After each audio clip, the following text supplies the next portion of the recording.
Technological advances are changing the many shapes, scope, and speed of warfare, literally turning science fiction into science fact. Weapons that, not too long ago, were only fanciful ideas are now commonplace. Stealth, Patriot, Apache. These complex, battle-proven systems incorporate technologies learned and perfected from a long line of prototypes. Yesterday's experimental weapons have redefined today's battlefield. The laws by which these wings are manipulated are the old lost laws of Greek cosmic motion, which I have rediscovered. No experiment has ever captured the imagination of scientists and daredevils as much as the quest for flight. By today's standards, these primitive prototypes seem comical, but we must remember no standards had yet been set. These early pioneers were exploring the most basic principles of flight. Every experiment was a treacherous test flight. And every inventor was a brave test pilot. In the 1940s, the U.S. began testing a series of experimental aircraft designated as X-planes. The Bell X-1 was designed to investigate flight beyond the speed of sound. Very little was known about the aerodynamics necessary for supersonic flight, so the X-1's fuselage was modeled after an object able to travel at this velocity, the .50 caliber bullet. Well, the shape was primarily the shape of a bullet, and they put wings on it and made it as strong as possible, and brute force with the rocket engines driving it through the speed of sound. And it was a brute force effort because the wings were really not optimized for transonic and supersonic flight. The rocket-propelled aircraft was launched from the belly of a B-29. A special pit was built so the mothership could position itself over the plane, and the X-1 could be hoisted into the bomb bay. On October 14, 1947, piloted by Air Force Captain Chuck Yeager, the X-1 became the first aircraft to break the sound barrier, Mach 1.06, 700 miles per hour.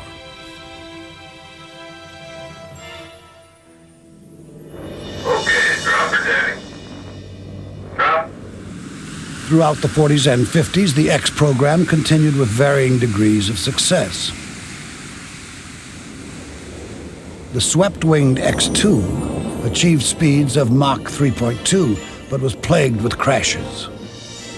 The X-3 was a different kind of airplane. That was to really look at some of the heating aspects of supersonic flight. It never panned out too well. We never got the engines, we never really got the performance out of the airplane that we wanted to get. The X-4 explored the flight characteristics of tailless aircraft at near supersonic flight. And the X-5 became the first high-performance aircraft to use variable geometry wings. Now I have the privilege of pressing the button which will bring out the question.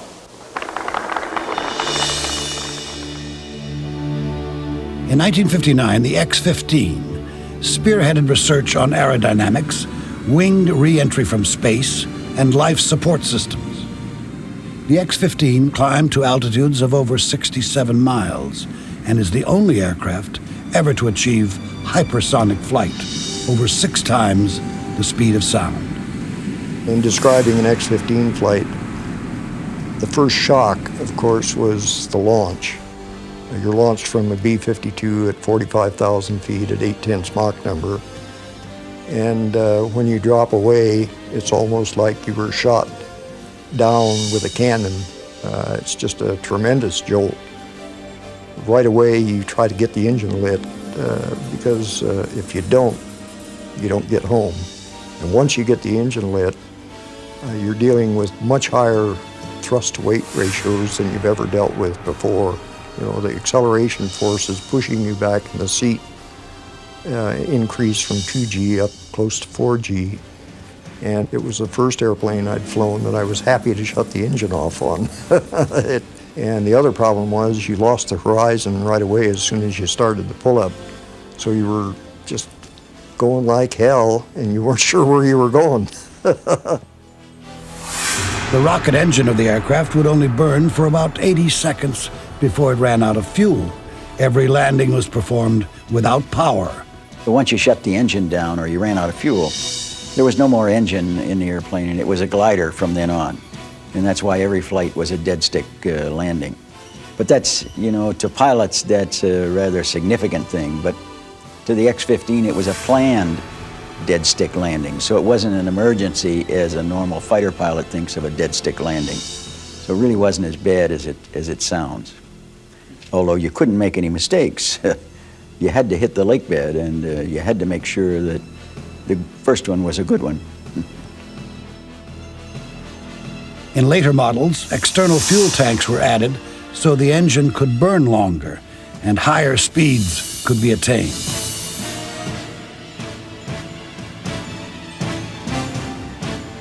On November 3, 1967, Colonel Pete Knight took the X-15 to Mach 6.7, 4,520 miles per hour, a speed record that still stands today. It's exciting, it's exhilarating, it's scary, and if you don't have a certain amount of fear on each one of the flights, then there's something wrong with you. We flew 199 flights. We did numerous experiments, both within the atmosphere as well as outside of the atmosphere. There were a number of areas that the X-15 excelled in, and the data collected, I think, will be examined and analyzed for years to come. Today, the X program continues. The X-29 uses a forward-swept wing design. Compared to conventional wings, forward wings provide exceptional maneuverability. Forward wing aircraft are virtually spin-proof.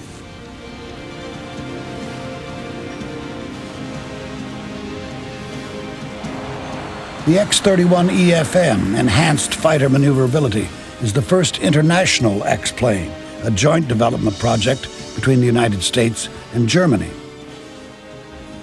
Agility is the goal of this aircraft. Thrust vectoring and computerized flight controls allow the X-31 to turn tighter and point at targets more quickly.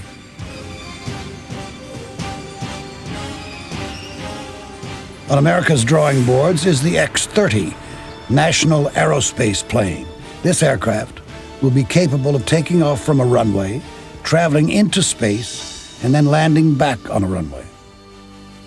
The X-30 will attain speeds in excess of 17,000 miles per hour, more than 30 times faster than today's jet airliners. The X-30 is rich in the tradition of the X-airplanes. It's breaking new ground, going faster and further than any other X-airplane has in the past.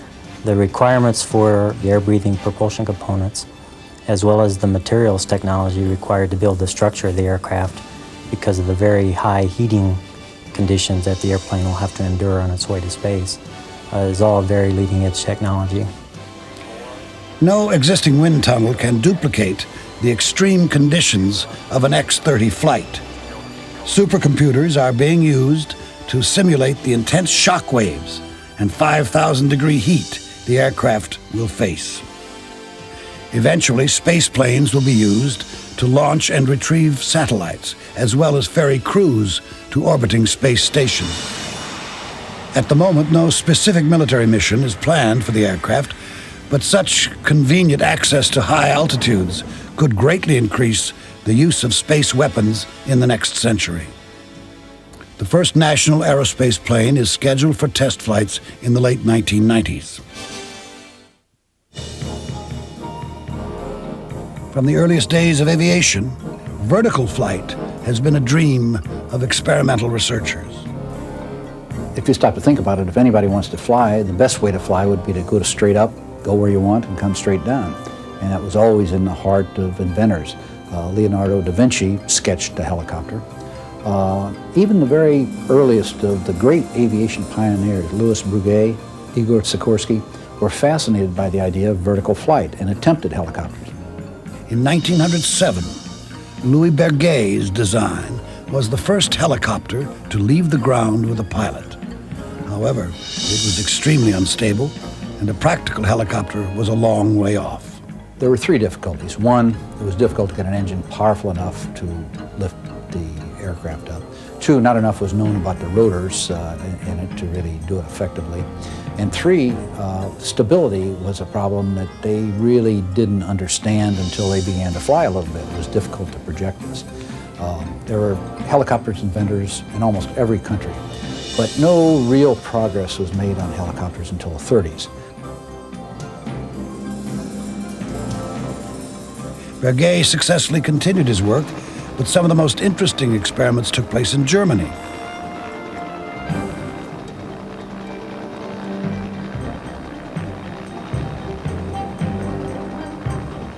One of the pioneering test pilots of that period was Hanne Reich, a dedicated pilot, a dedicated Nazi, who came to fame by flying a helicopter around the Great Hall in Berlin, the first indoor flight of a helicopter.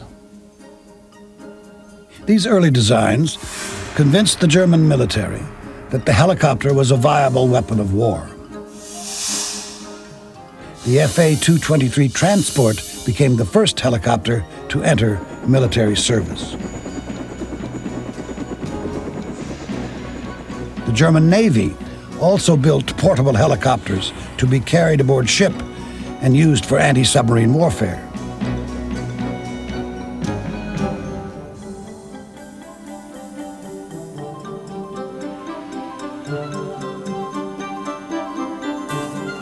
In the United States, Igor Sikorsky solved many of the problems of helicopter design with his 𝑉S-300.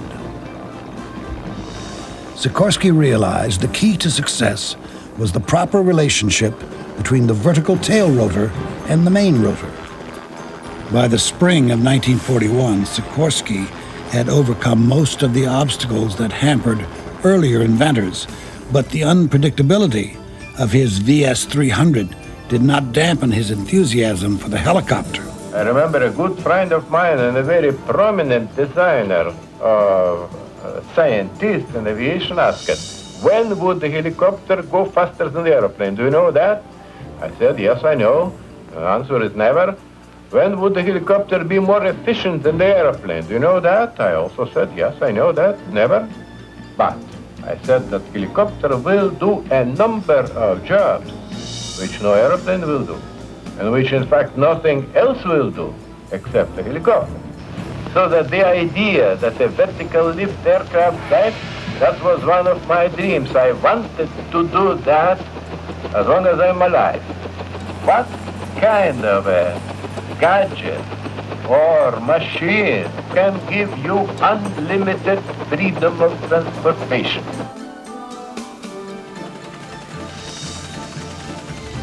Every test flight, successful or not, led to further refinements in the stability of his invention. The mechanism that Sikorsky pioneered to control the pitch of these blades is still used today.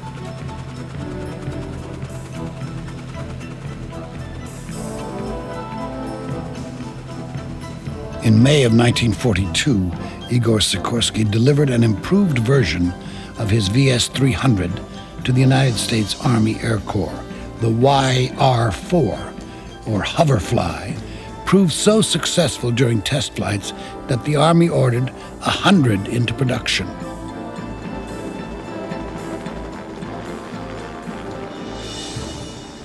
We had to hold on to this thing to make sure that it would do what we wanted it to. You never dared let go of the controls. You never dared take your eye off the horizon, which is all you could fly by. There weren't any instruments, any flight instruments. The worst thing was learning how to hover. And learning how to hover is sort of like learning how to ride a bicycle at very slow speed. You can do it after a little practice. And what you try to do is to hold it still, and it starts to drift there's a gust of wind or something moves you sideways, and so you correct, and zoom, off you go or the other direction, and then you come back. And we used to see these, it was very dangerous being on the flight strip during those days, because these things would be zooming all over the place, people, the pilots, the student pilots, overcorrecting. Carter Harmon piloted his R-4 on the first helicopter combat rescue mission. In 1944, he evacuated a downed pilot and 4 passengers from behind enemy lines in Burma.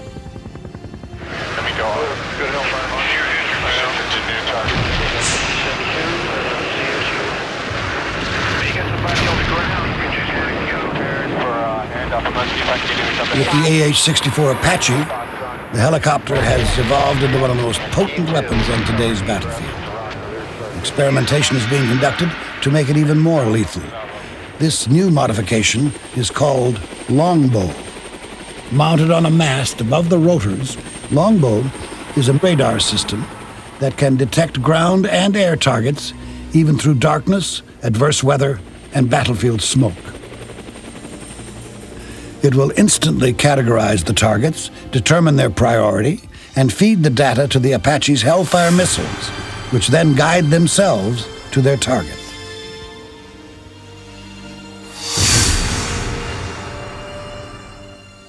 The helicopter has the ability to be agile, to use the earth, the folds in the earth, trees, and other obstructions, to be able to sneak up on its enemy, fire its missiles, and retreat.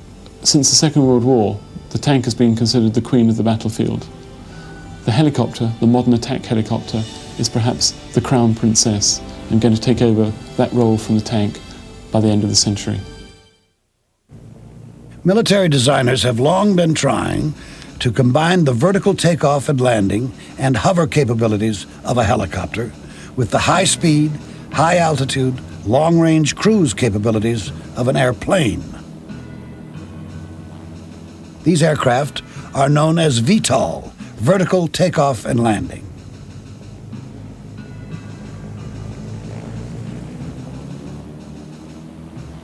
Okay, John, give her a little power. Take her up a little more. Keep her up. Keep your nose up. Your nose up, that a boy. All right, let's come off the power. Take it easy. Down. The 𝑯𝒊𝒔𝒐𝒓𝒄𝒆 Pogo was developed for the U.S. Navy as a means to save space on carrier flight decks. The Pogo made the first of many successful VTOL flights in August 1954. However, the program was eventually canceled because it took exceptional piloting to fly the aircraft. Keep her straight now. Easy on the controls, John. Easy on the controls. Bring her down, boy. Not too much. That a boy. Okay, cut. The first jet VTOL aircraft was the Ryan X-13 Vertijet.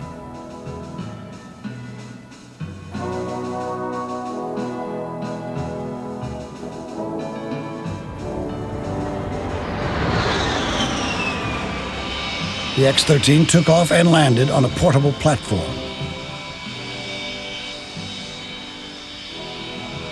On July 30th, 1957, the aircraft was demonstrated at the Pentagon. To underscore the remarkable new technology, the 7-minute flight retraced the route taken some 48 years earlier by Orville Wright and Benjamin Falloy when making the acceptance flight of the first military aircraft. In 1957, the Bell X-14 became the first vertical takeoff aircraft to fly using a system that diverts the thrust of its jet engine. The X-14 flew for nearly a quarter of a century with few accidents and no major injuries. Data gathered through these experiments paved the way for today's British Harrier, which proved so successful in close air support missions during Desert Storm. There were a number of airplanes that had the ability to take off vertically. They have a purpose, they have a mission. And the whole idea being that you're not bound by a 8,000-foot runway, which is rather vulnerable in time of war. So there are a great many advantages to that kind of a system. But you also pay a penalty for it. You never get anything for free. And to be able to take off vertically costs you significantly in payload and range, because it takes so much fuel to be able to take off vertically. The 𝒔𝒑𝒐𝒓𝒏🔬 was designed to evaluate the tilting rotor approach to VTOL. The propeller rotor units provided vertical lift, then angled forward for conventional flight.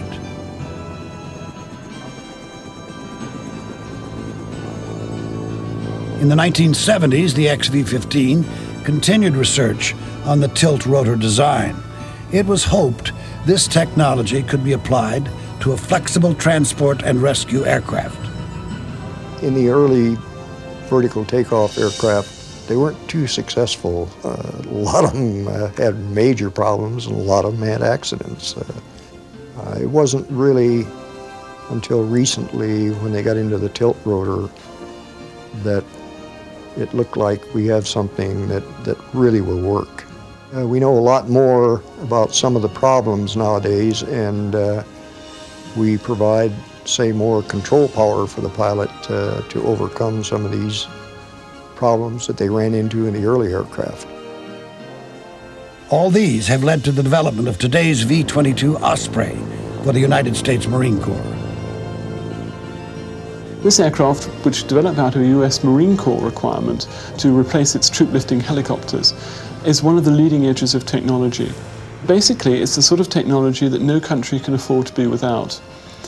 It combines all the values of vertical takeoff and landing in a helicopter with the forward flight capabilities of a turbine-engined aircraft. So in other words, you can take off vertically from the aircraft carrier deck at 250 miles, fly at low level at high speed, and land vertically to deposit troops or equipment in a combat area. It would make marine operations, army operations, so very much easier if it comes into service. Of course, it's new technology and it's expensive, but it's the sort of technology which I think the Americans are going to progress. It's the sort of technology that if the Soviets were still in the Brezhnev era, they'd be throwing money at as if it was going out of fashion.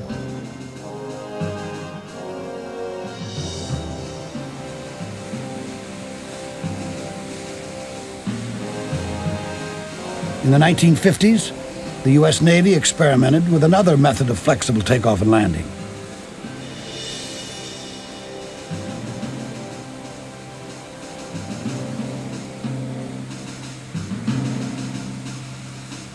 The Sea Dart became the first seaplane to break the sound barrier.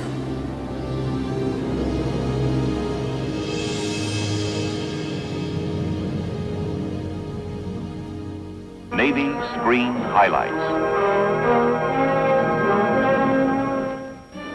The Navy has found a new way to navigate swamps, marshes, mud, water, and deep snow.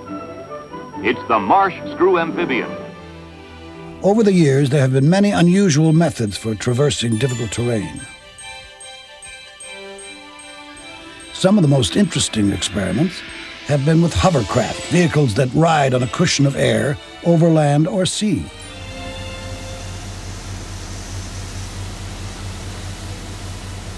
To look at these early designs, it seems unlikely that the hovercraft could ever become a viable weapon of war. However, today, the air cushion vehicle has revolutionized the strategy of amphibious warfare.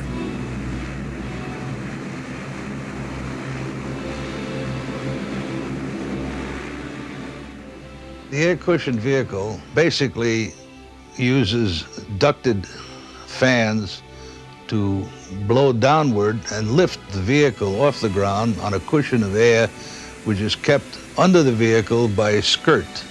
The propeller and the rudder, acting exactly the way they do in an airplane, drives the vehicle over the water. Now, the interesting thing is that the vehicle can go right up on land and can negotiate obstacles. The development of the LCAC air cushion vehicle, which has a 40-plus knot capability and can achieve over-the-horizon landings because of the high speed of the landing craft, giving a great element of surprise. And they can also proceed inland in the same vehicles beyond the surf zone, which has always been a critical zone and difficult to handle men and cargo in the surf zone, to a good, safe landing area where there's tractability for vehicles and it's dry and you're not facing the ocean behind you. 17 of the U.S. Navy's 𝑯𝒂𝒂𝒑𝒐𝒓𝒄𝒆 saw action for the first time in Operation Desert Storm.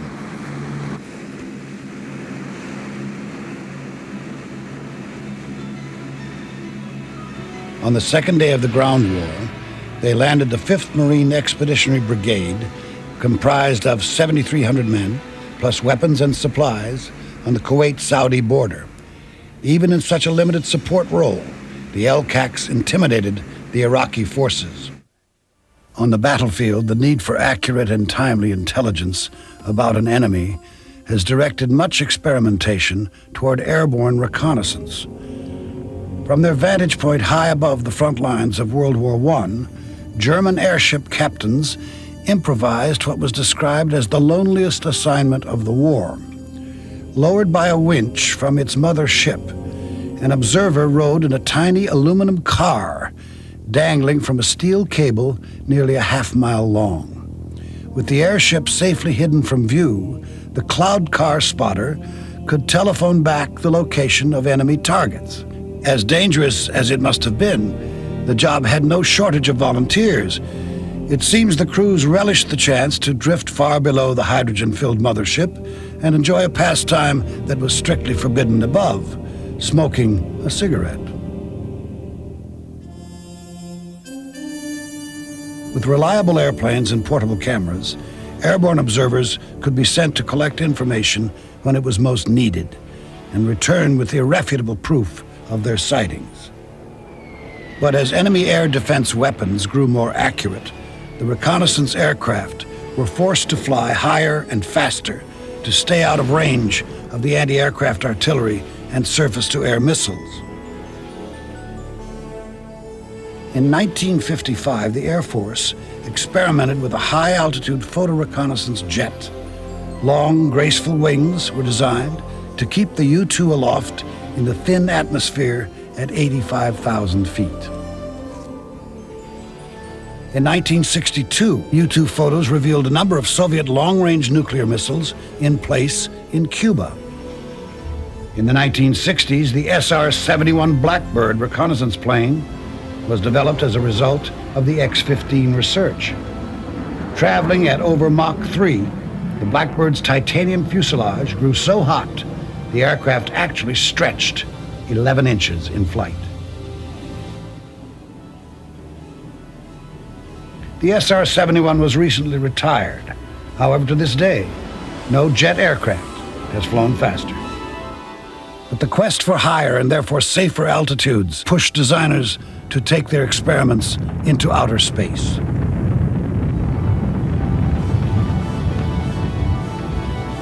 Advancements in computer technology revolutionized the capability of photo reconnaissance satellites. Despite the fact that the satellites are in a higher orbit, their optical systems are sufficiently good so that the pictures they produce have more detail in them than the pictures produced by a U-2 or an SR-71. The most capable system used by private industry is a French satellite named SPOT. SPOT acquires the most detailed imagery that's commercially available in the world. The smallest object that you can detect on the ground is about 10 meters on a side or 30 feet. You can easily see roads or paths. You can easily see boats and the wakes that they leave, so you can tell the direction they're moving in. Because we provide a very large area of view, which is very easy to manipulate and use, the Defense Department uses our imagery in conjunction with other intelligence gathering and information gathering technologies during the time of the Persian Gulf crisis. We were able to provide very up-to-date imagery for those who were involved in the Allied efforts over there to supplement the maps that they had, which in many cases were not up-to-date. We could also trace the progress of the war by literally the tracks that were left in the sands over there by the Iraqi tank columns. You can kind of gauge by the numbers of tracks here that there must have been literally hundreds of armored vehicles that cut across in various elements. You can see where they joined up in some cases and then split up again as they came across the border.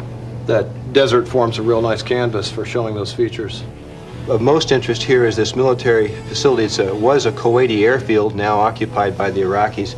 You can see the hardened aircraft shelters here on both sides of the runway with the angled taxiways. Its cameras do not expose film. Spot transmits its images to ground-based receiving stations. If necessary, the electronic images can be printed and distributed on traditional photographic paper. The data can be enhanced and manipulated in the computer to reveal critical information. During the Desert Storm operation over Baghdad, before the bombing, there were 3 bridges that are fairly close to one another on the Tigris River, and they are intact in January. We can see a fairly dramatic comparison later in March as we zoom in and get closer and closer in and magnify the detail in that image. We can in fact see the damage actually occurred to the bridges. We can provide imagery that was used extensively to evaluate the success or failure of an attack mission, and then they can make a decision whether they need to, go in and do some additional, bombing in an area. And that's a good example of how information is derived from SPOT, and then a decision is made based on that information. Desert Storm proved the value of satellites for navigation, reconnaissance, and target acquisition. In the Gulf War, soldiers carried Navstar global positioning systems. With small handheld receivers, infantrymen could determine their precise position even through blinding sandstorms. The system operates by triangulation, listening to signals from 3 or more satellites orbiting 11,000 miles above the Earth, and then calculating position to within about 100 meters. We were flying anything up to 250 miles over utterly flat sand without a single feature to navigate by at all. So without GPS, to find something at the other end of that 250 miles would have been nigh on impossible. Navigation was a big problem. We had compasses and maps, but a map of the desert is really like looking at a sheet of sandpaper. Without it in the desert, if we didn't have had it with us, then we'd have probably still been there now, I think, bumbling around. Much has been said about the use of space-based weapons on the future battlefield. With the easing of Cold War tensions, the controversial Strategic Defense Initiative will perhaps no longer emphasize its original role, the use of space-based laser beams to halt a nuclear attack. There's some sentiment that you don't really need it anymore because of the end of the Cold War and the Russians won't be firing any. But probably when one thinks of the proliferation of ballistic missiles and nuclear weapons to third world countries, it might be that something like SDI is more valuable now than it had been during the time of the Cold War. Just to be sure that some third world country doesn't launch a missile that could cause millions of casualties. Let's go, let's go! Stand by! Fire!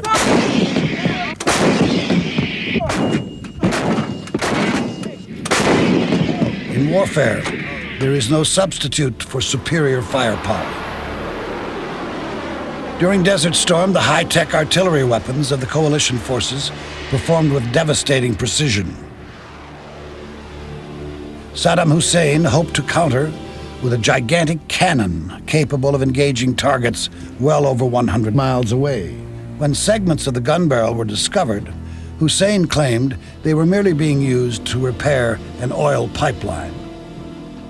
Like similar experiments of the past, this supergun was less a product of a shrewd military mind and more a result of an enormous ego. In World War I, the Paris gun was used as a terror weapon against the people of Paris. It consisted of a very, very, very long gun barrel. I think it was 156 calibers long, whereas most guns at the time were 30 or 40 calibers was long. And from a range of 72 miles and hidden away in a forest, it could literally rain shells on Paris. It was 72 miles away from the front line, but the number of casualties inflicted on Paris and the citizens was relatively minor. Although it was an extraordinary technical feat for the time, its military effectiveness was virtually nil. In World War II, Hitler had his own supergun called Gustav. The 80-centimetre railway gun is a subject of fascination to anybody interested in artillery matters. It was the biggest gun of all time, and that's the sole reason why it was built. It was a Wagnerian obsession by Hitler and the Nazis. The the Nazi regime to have something that was bigger, that would really be absolutely the greatest gun of all time. And it was a whopper. The shells were taller than a man. The calibre, the actual width of the barrel was 800 millimetres. To actually service and manage it took a battalion manpower strength. And it was only ever used once in action, and that was Sevastopol in 1943. It was very, very effective, but the actual manpower resources of getting that gun across Europe and actually getting it into action and firing it was such that it actually diverted manpower away from the main attack. I always like to think that gun helped the Allies win the Second World War in its own quiet way.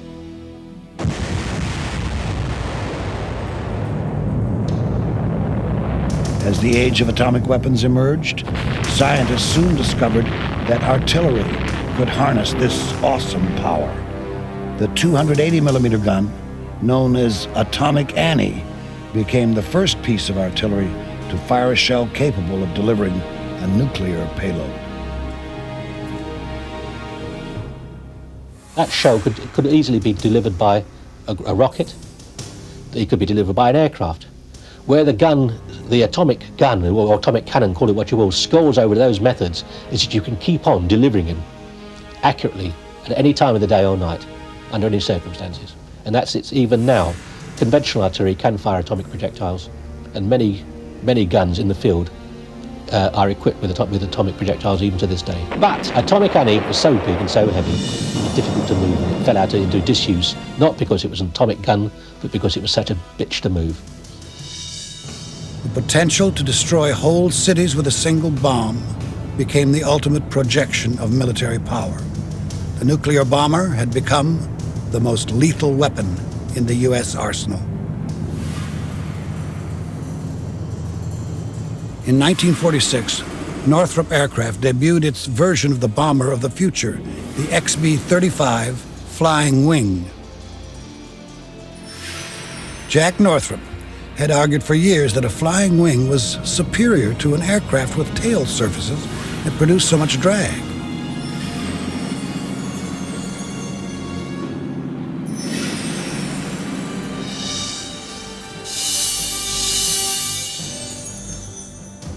The Air Force converted 2 of the wings to jet propulsion.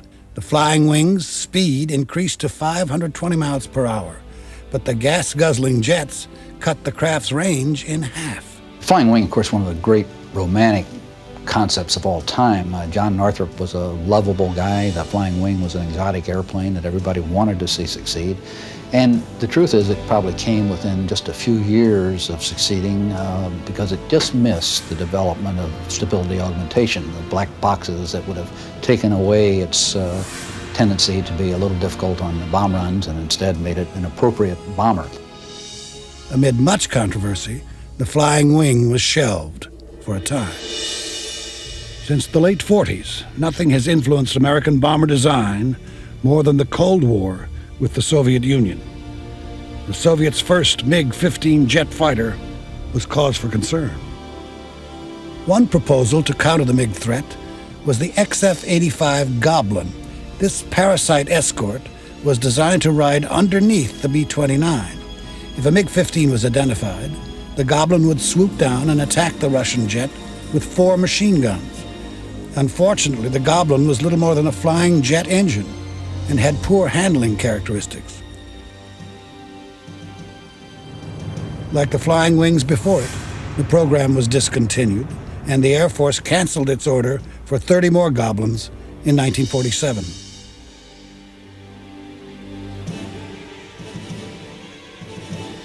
By the early 60s, the Soviets' air defense network had become more complex than ever. The surface-to-air missile was emerging as a threat greater than MiG fighters. The Air Force was convinced a high-altitude supersonic plane could outpace the missiles and replace the B-52 fleet. North American aviation soon began development of the XB-70 Valkyrie, a futuristic bomber capable of flying 3 times the speed of sound. Although the XB-70 was a stunning technological achievement, the Soviets shot down a high-flying American U-2 spy plane 2 years earlier.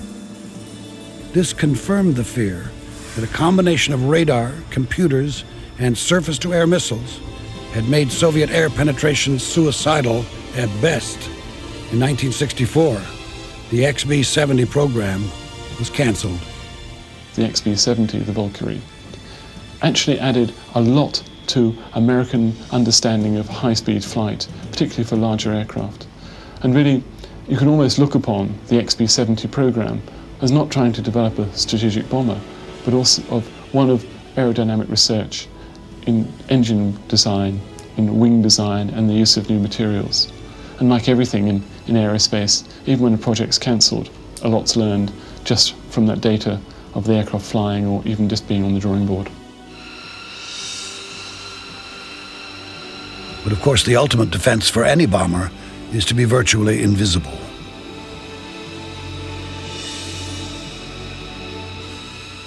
One of the most dramatic futuristic designs of any weapon in the world today is the B-2 stealth bomber. Funding for the controversial project has continued, emphasizing a new role. The B-2 is being slated for use in regional conflicts like the Gulf War, not for penetrating Soviet radar during a nuclear war.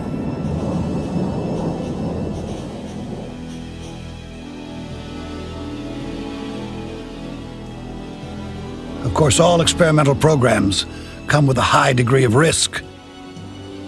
In April 1992, during a test flight, America's F-22 advanced tactical fighter crashed on the runway at Edwards Air Force Base.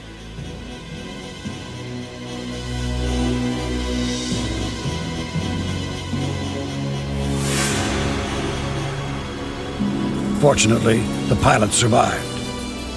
We are pushing the envelope. That's the most sophisticated advanced airplane known to man. We have every kind of technology in the world in there.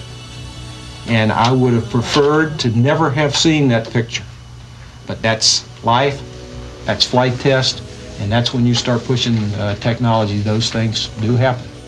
The F-22 program will continue. A wrong answer is knowledge also. You know, if something doesn't work right, fine.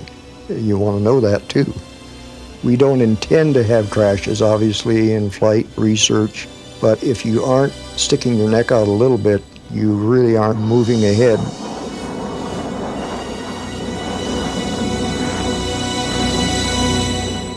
The effective life of new technology is getting shorter and shorter.